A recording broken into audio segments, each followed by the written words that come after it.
welcome everybody to the Take Human Action podcast.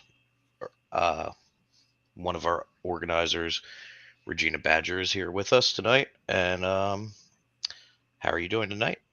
I'm good. How are you doing, Jamie? Can't complain. So, I kind of wanted to jump right into it because you had a little bit of an update for us on the psychedelic decrim movement going on. You had an issue coalition that you were sponsoring, and if you could give us the lowdown on what's going on there. Yeah. First of all, I wanted to say that I love your Hail Lobster shirt. I have that one too. It's a favorite. Thank you. Yeah, it is definitely one of my favorites. I like to wear it whenever we go to the work site and whatnot. Spread the message. Right? Right. Um, so little bit of an update that's exciting to me for the entheogenic plant policy. We finally heard something from Pittsburgh City Council. Um, I'm not going to lie, they have some concerns that they brought up, and we're addressing them. But I'm really excited that Councilman Lavelle is willing to look at some hard data that we gave him as far as references in the benefits of psychedelics, looking at some clinical trials, looking at some um, we gave him everything from documentaries to articles to testimonies. They asked for a uh, pretty thick amount of information. So just the fact that they said they are interested in the hard data and they're willing to look at it, I feel it's a step. I personally feel if City Council would recognize what a monumental moment this would be for them to sign this legislation into effect by the end of the year. I think that's great. Realistically, I unfortunately think we are going to be looking at a little longer than a year. But I'm just excited that they've invited us to the table. They are going to hear us out. I'm really excited what this is going to do for the Libertarian Party as far as, always having the message of ending the war on drugs. Um, so yeah, I'm just excited to hear something after thinking it was honestly like dead in the water for a while. So I'm really pumped. Cool. Yeah, I mean, wh- while you're developing these coalitions, like what do you see the end goal in here? Like maybe as a first small step. Like, do you want to see it go into clinical trials? Do you want to see it? Like, how do you see this moving forward? I mean, my ultimate goal would be that they just sign this bill that would essentially uh decriminalize and make it the lowest priority for like legal law persecution for all of the entheogenic plants that we listed. Um, but honestly, if they slice that down to just allowing psilocybin, um, that's still a win. If I get, one entheogenic plant, decriminalized in Allegheny County, I will be over the moon. Right. If I hope I hope they realize that you really can't. We've already kind of, put these weird parameters around like the medical marijuana program in Pennsylvania, which is fantastic, but it has a lot of work that needs done. Um, and then, my other hope is that once they sign the entheogenic plant policy into effect and we get into the negotiation part of what's all included in that bill, I'm really pushing for home grow. That's my ultimate goal, is getting people home grow, because I can tell you from being involved in the psychedelic club, it's so heartbreaking when you get people coming around, they open up, they're excited to try psychedelics, and then you basically have to go, by the way, you can't actually do them because they're illegal and we can't condone any sort of, selling or trading or anything like that. And it's just like so heartbreaking to like see it, their realization of, we're just here for education and harm reduction. But I also feel like, we can't talk about the opioid crisis, and we can't talk about the fentanyl problem that's going on in our city and not give people the safest way to get the safest medicine. If they're not getting it through some sort of, I mean, I would love to see even a medical psilocybin program, you know, kind of what's going on with HB 1561 with veterans and first responders. But I would love for somebody to go to their doctor, get a prescription, and they go to a medical psilocybin, you know, facility and get a 30-day microdosing pack. They get, you know, educated on what the different dosage does, you know, kind of like what I did when I worked in the medical cannabis industry.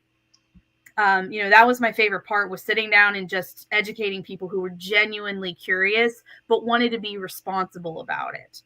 Um, so yeah, my ultimate goal is that they just allow all entheogenic plants um, to be decriminalized and allow for home grow or community gardens. That was the other thing that I'm hoping to include in there, is community gardens. So if you're not comfortable growing your own medicine, or you feel like that's just not something you're handled for, because it's hard from what I've read. It's literally, it's very there. I mean, there's people that can't keep a succulent alive. So trying to grow marijuana or trying to grow, you know, entheogenic plants, like it's not like you can just grow tomatoes. Right. It's an intense process from what I've read. But Yeah. yeah, I'm hoping that, you know, that opens up, and that contributes to the community healing part of it too. So I'm really hoping they realize, like, this is an easy win. Like, you know, they want to guarantee their seats, they want to guarantee some votes. This is an easy win if they sign this.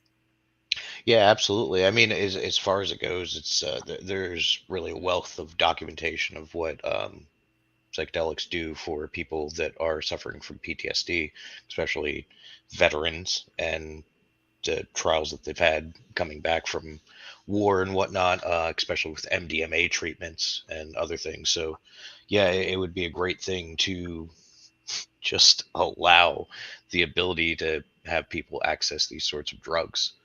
Yeah, by far.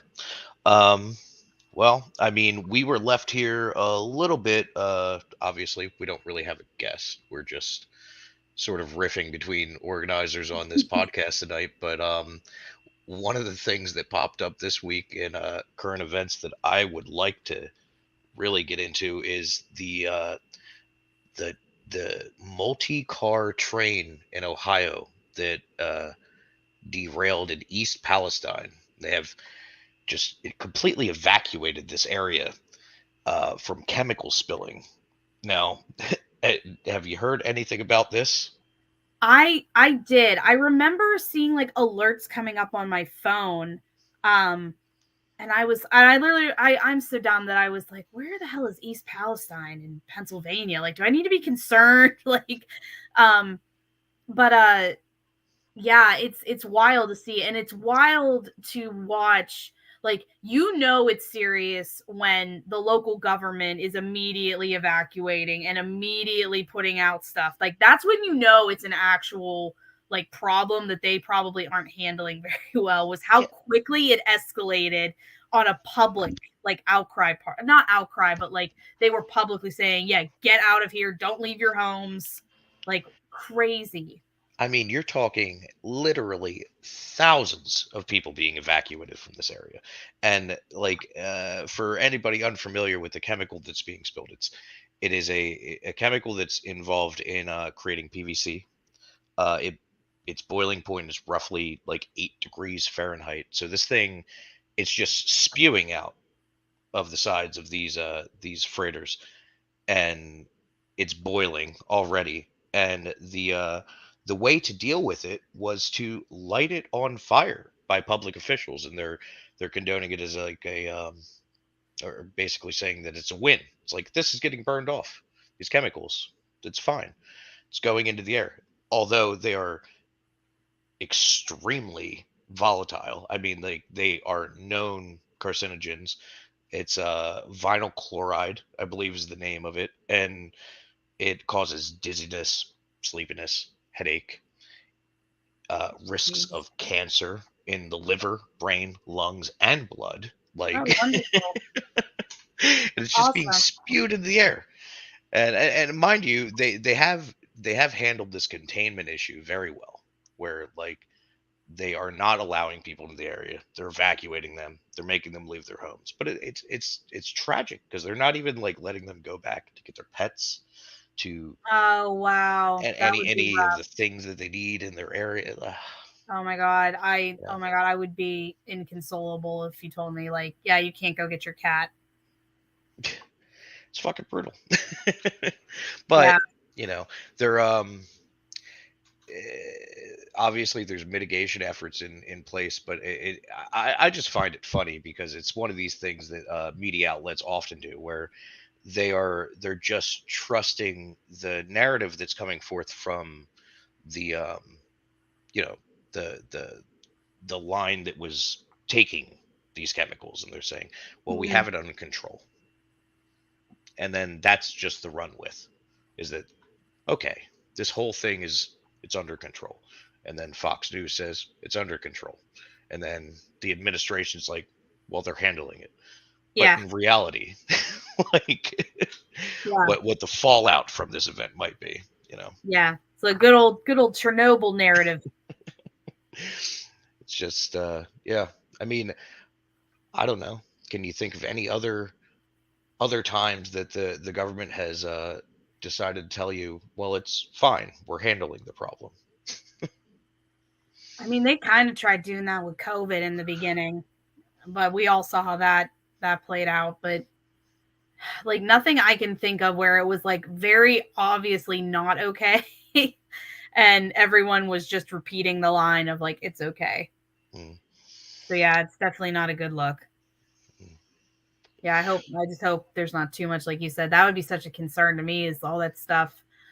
You know, it's bad and oh my god, it's bad enough like all the plastics that, you know, so much of our lives touch and what they're finding out like the ramifications of that are just touching receipt paper, let Yeah. alone now PVC chemicals are being actively burned and breathed in. And you have to wonder like what that's going to do to like all the flora around the area, you know, like all the trees and everything. Like you got to wonder like what that's going to do. Like is this literally going to be a little like 3 Mile Island type situation? Like I mean, I'm not really like, honestly, I'm not a chemist here. I can't tell you exactly what happens when the stuff aerosolizes and it goes into the atmosphere, but I can't imagine that it's good. And there's a lot of food that's grown in Pennsylvania. It's just one of those things that I feel like begs the question over time, because like obviously we live in a time where, you know, cancer rates explode, people are constantly getting sick from various diseases, and like nobody ever talks about that time that the government decided to blow up 2,000 nuclear devices in Nevada, and the fallout just landed all over the country. oh, I That see what never you're comes out. getting at now. Like, yeah, like that. Oh my God, that's actually terrifying. The fact that I don't want to say that that's so far out of some people's minds that we don't even think about that. That's wild. That's terrifying, actually. Yeah, I mean, you're talking like a solid 40, 50 years where we just blew up nuclear bombs on the other side of the country, and the jet stream carried it over the lands that grow food for the entire world.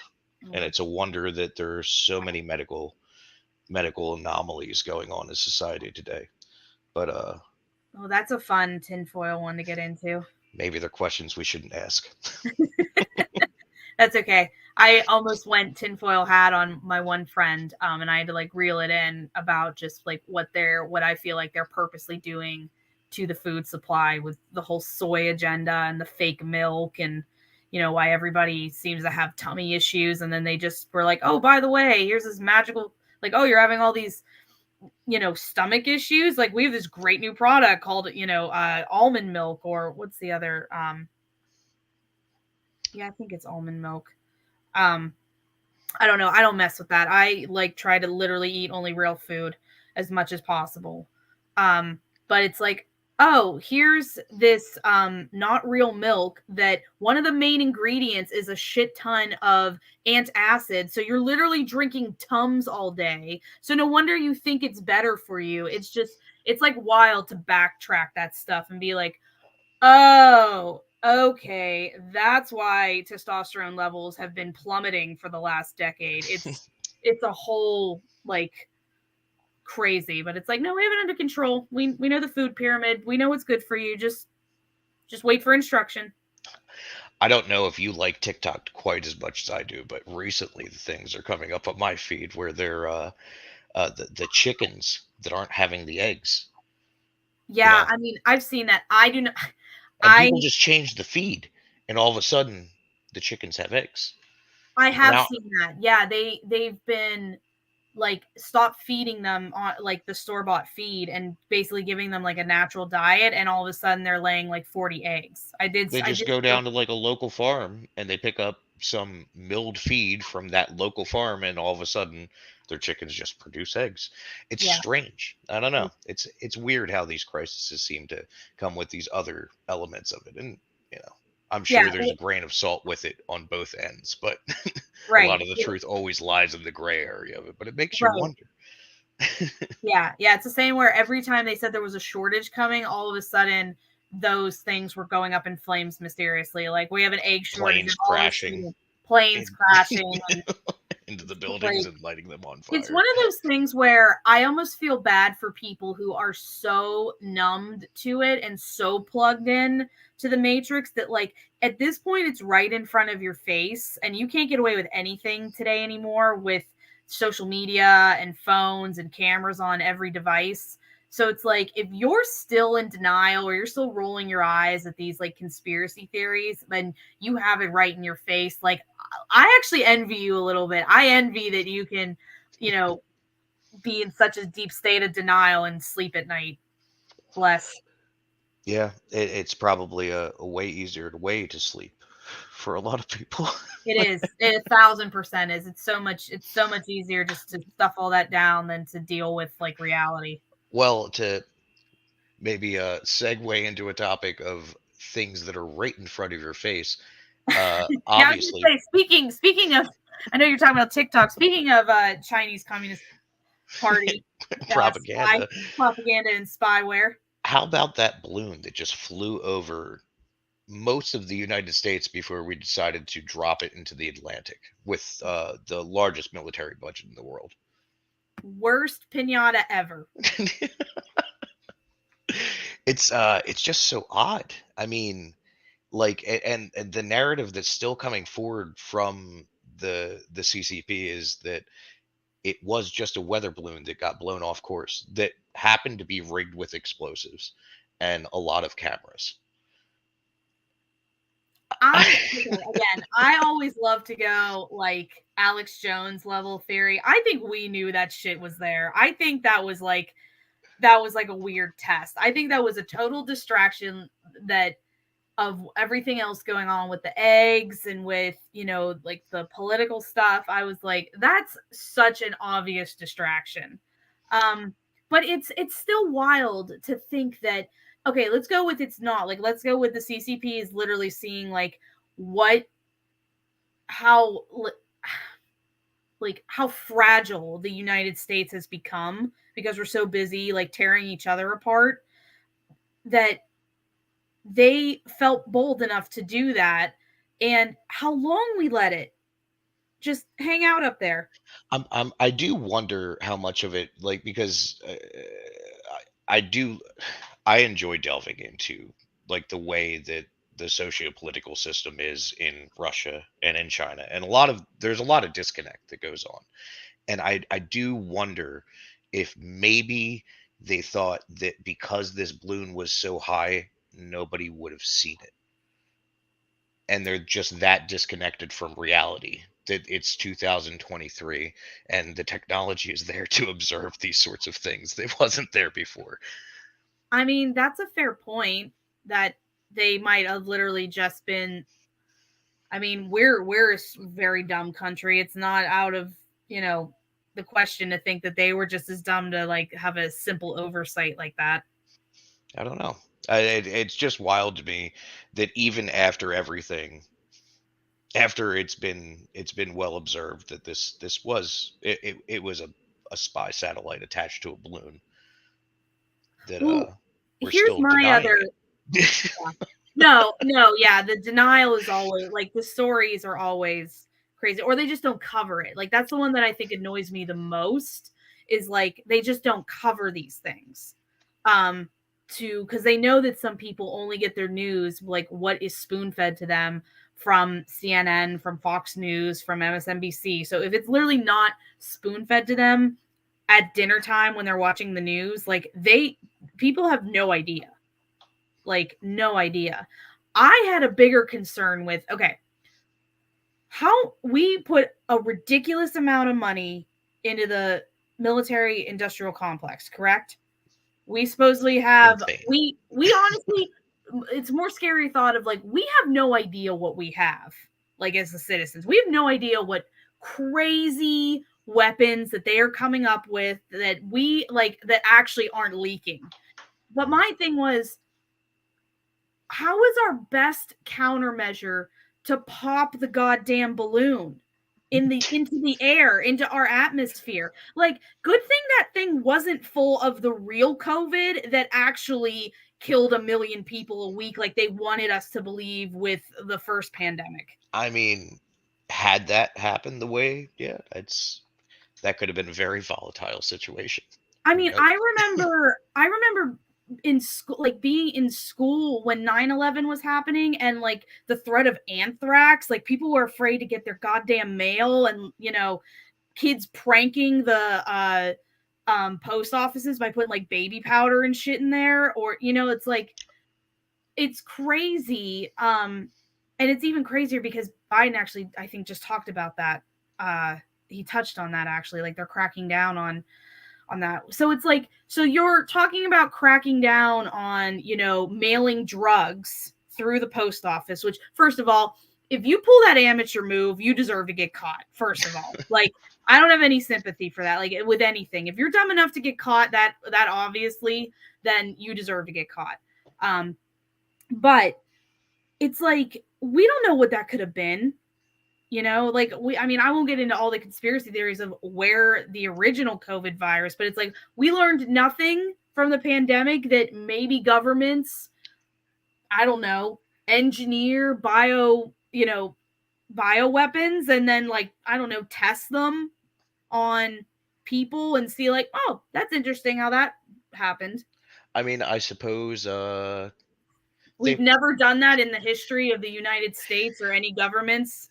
they did a bit of diligence to allow it to float across the entirety of the United States before they blew it up in the Atlantic Ocean. So, should it have been a serious problem, at least it fell into the water. I don't Oh know. yeah, good. Get into the water, kill all the fish, kill all the marine life. Like, I know people probably hear this and think like we're insane, and it's like, I don't think about this all day, but it's kind of like, I don't know anything from anything, and I could put that scenario together. So I promise you that, I'm sorry, my cat is like trying to get involved in the podcast. Oh, you're good. It's like, I don't know anything from anything, and I could come up with that just fun little scenario. So what do you think, like, actual dictators and generals are sitting there going like, hey, you know what we could do? Well, I can tell you, at least in the example of Russia, most of them are figuring out how to line their pockets with money that should otherwise be going towards body armor. And that's typically how these regimes work. I mean, they're terribly corrupt entities, and we have no reason to fear them. And maybe we shouldn't spend 4 times the next nation's budget on our military. Oh. So the last one that I did have for you, which may not be on your radar, but it is something that I know that you have brought up in the past, that you at least have a little bit of things to say about it. So there's a new game that came out, and I'm not sure if you know, but this Hogwarts game.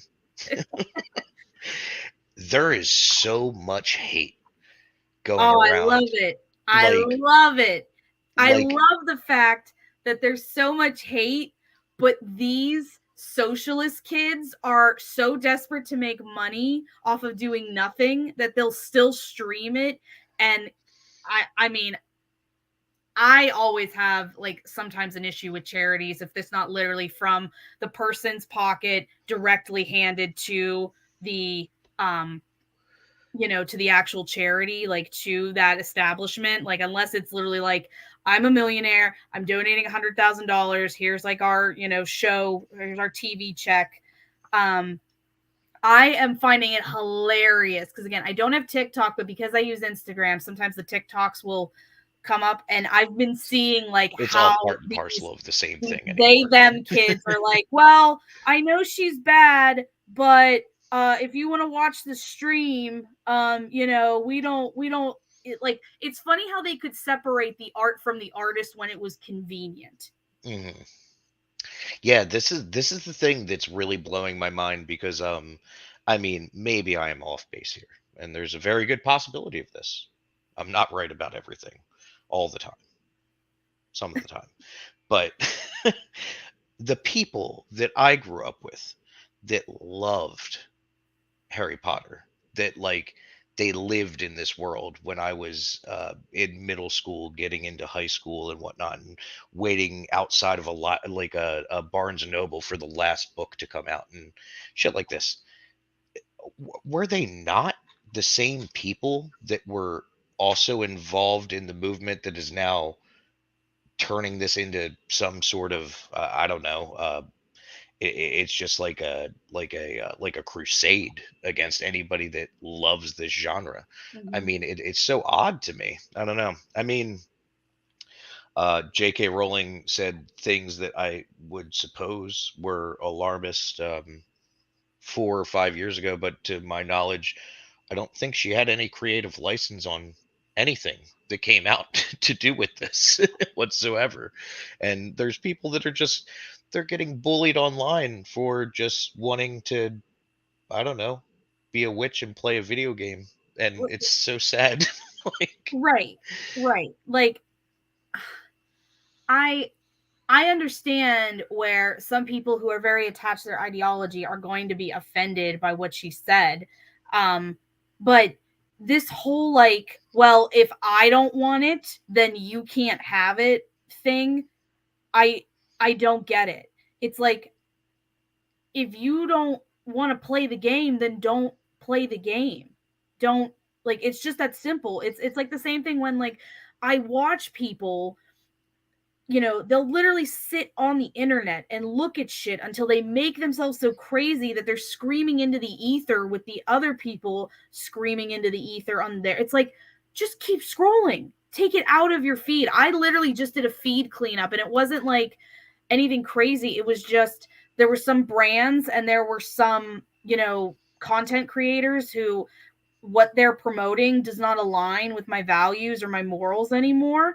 And it's not even that I don't like their products. Like, there's some of them that I've bought products and I like them. It just, again, it doesn't, I probably won't now because it doesn't align with my morals. And I don't sit there and like bash them in every post that comes up. I just go, okay, we're done with that. mhm. And it's just this wild, it's just another piece of the cancel culture where it's like, well, if I can't have it or I don't want it, then everybody has to get on in board with my ideals. The level of vitriol behind it is the thing that's really alarming me because it's like there's literally subreddits that exist where these people congregate to find out who is the next person they're going to just impose their anger and will on. And I mean, some of these people, you can look at the articles. They're a lot of them are female streamers that don't have a large following. They probably make a good 20, maybe 30 grand a year off of their following. Mhm. Several thousand people that regularly show up, and they're being brought to tears by just these mobs of human beings coming in, just bullying the shit out of them until they turn their stream off. And it's so counterintuitive to the way that you would think that that group would operate, Yeah. isn't it? Well, it's always funny to me how the love is love and hate has no home here people are the most ruthless, like the most vicious, like so quick to burn. Like, these girls love to be witches, but they sure do love to burn people at the stake like the Catholic Church whenever you don't agree with their ideals. And the funny thing is, the only reason that I've embraced like a little bit of cancel culture in the sense of not like coming after people, I think that getting canceled is great for people because it pushes them like to reality. It pushes them towards truth seekers. Like it kind of rips the mask off of all that like communist, socialist, like propaganda and way of thinking that a lot of those groups have. Like me getting canceled for like funny enough, we were talking about your Hail Lobster shirt. Me getting canceled for just reading 12 Rules for Life by Dr. Jordan Peterson was literally one of the best things that ever happened to me. Like as much as it hurt and I had that like knee-jerk reaction because at the time I still gave like getting canceled or getting like dropped by friends who knew me for almost 10 years, but then because I read a book about trying to get my life together, they're like, well, you're Satan now. It's that whole, but these are the same people that like put again in their bio like, you're safe with me and I'm the most accepting, but man, as soon as you don't subscribe to their exact way of thinking or their exact opinion, it's real weird how they're quick to like send people to your house. I just had a situation where I can't talk about it too much because there's a little bit of legal stuff going on. I just had a situation where someone sent something to my house to be like vindictive and spiteful, like nothing like not like a bomb, like nothing crazy like that. But Not it's anthrax. the fact that no anthrax, no anthrax. But I just had this situation that I've talked about privately, like with the party and stuff, because it's a perfect example of again like that counter what they promote about themselves. Like the same people that again are like, oh, I'm about community and love is love, and it's like, well, you took time out of your day to like dig up my address and send me something. Like that's still effort that you put in, but that's fine because karma's a way better scorekeeper than I am. So Certainly, yeah. I mean, just think what the community is going to have to do when they have to come to terms with the fact that 80% of children that think that they have some sort of gender dysphoria issue that grow up were actually gay, and when they reach adulthood that's what it was, and but they got mutilated as children and then they take their own lives. yeah, What's going to happen? between between like what happened with COVID, what we're seeing where like kids are not, integrated into society, they're having speech issues, between that and the, gender dysphoria trend, because, and I've said this before, I do believe there is a very small amount of people who actually, are born in the wrong body. Like they have There's 100 years of psychological and they documents for that. and Yes. they have they have genuinely suffered. They have genuinely suffered 150%. trying to acclimate into society while living with this. Same thing with, every day I kind of joke, I'm like, I feel so bad for the LGB community because they just wanted to like marry who they love and get insurance and all these, not be, and again, like a real community that had real pain in it. And then social media came up, and it's really strange to me that I've said this about the Me Too movement. I've said this about a lot of things online, including this like new, like, it's just really weird to me that it was after we locked people in their houses, gave them no contact, and basically, injected them with fear every day of their lives, that all of a sudden they realized that they were born in the wrong body. Mhm. Yeah, it's by no means I'm an expert in anything that I'm saying here, but it's strange that people that were probably already subject to a lot of depression and anxiety and exclusion in their lives found this thing that the internet was celebrating as a very unique thing for them to hang on to, and Well, the explosion of it you have is an just. instant community, an instant support system of, I mean, strangers. Like some of you have to realize it's internet strangers. So, I don't know how, I'm not saying that having internet friends and whatnot, even just within the party, some of us haven't really met in person yet. Mm, But at the same time, it's like, I don't know how much I would open up about something that deep to complete strangers. And mm, that's again, that's like what the real sad part of is, like, there is like real pain rooted in what's going on there. It's yeah. just a shame that, like, it's turned into a for-profit thing for doctors, because doctors are making a ton of money off of doing these cosmetic surgeries. I'm sorry, but like what it comes down to is they're cutting the breasts off these young women, and in 10 years, if they decide to detransition, they're going to make another round of money when they put their breasts back on. Yeah, and the wild part of it is a lot of it isn't even necessarily that people want to do it. There's compulsion that's coming down from the colleges and from, academia in general, to say that, like, if you don't like, if you don't give credit to the thing that these people may be feeling and offer this as an alternative, especially in fields of psychology, that you're in jeopardy of losing your license. I mean, it's wild. Yeah. Yeah. I mean, there were people saying that, they had concerns for, doing it for, and this is across the board, but they were so afraid of like the backlash of saying no, that they went against their better judgment as doctors and physicians and said yes. Yeah, I And it's mean, just, look at the hundreds of people doing that over COVID alone, right. and the repercussions that have come from Yeah, that.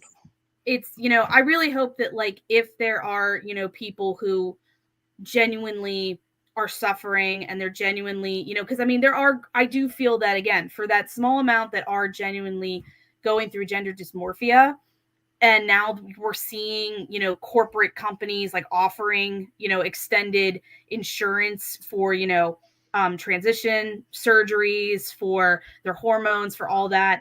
But my thing is, like, again, if you want to put everybody under that umbrella, like, we have to start talking about how we failed mental health in this country. Hmm. It's like, that's the problem, is all these people have something in common. They're all usually in pain, and they're trying to get to the root of it. And it's just a shame that, like, we have taken their pain and capitalized on it. Like, that's the message I wish these people would understand. It's not that every person who has concerns about a 10-year-old boy, um wanting to be non-binary, like, that we're all like transphobic. Like, that's not it. Like, are there probably some people who just are genuinely transphobic in that? Of course. It's the same. You're going to get lumped in with the majority all the time, unless you talk to every single person individually and get their opinion. But it's just a shame that, again, we can't just bring a little bit of common sense to the table and say, hey, maybe we're going to see serious repercussions in the population, because we've been sterilizing men and women in many ways, shapes, and forms outside of the transgender movement. And what do you think that's going to do? Like, there's already people who, because of how expensive it is to just survive, that, like, don't feel it's right to bring children into the world. And now you're going to have that backlash. I mean, China's going through that right now. They're seeing their first population decrease. Like, the percentage went down.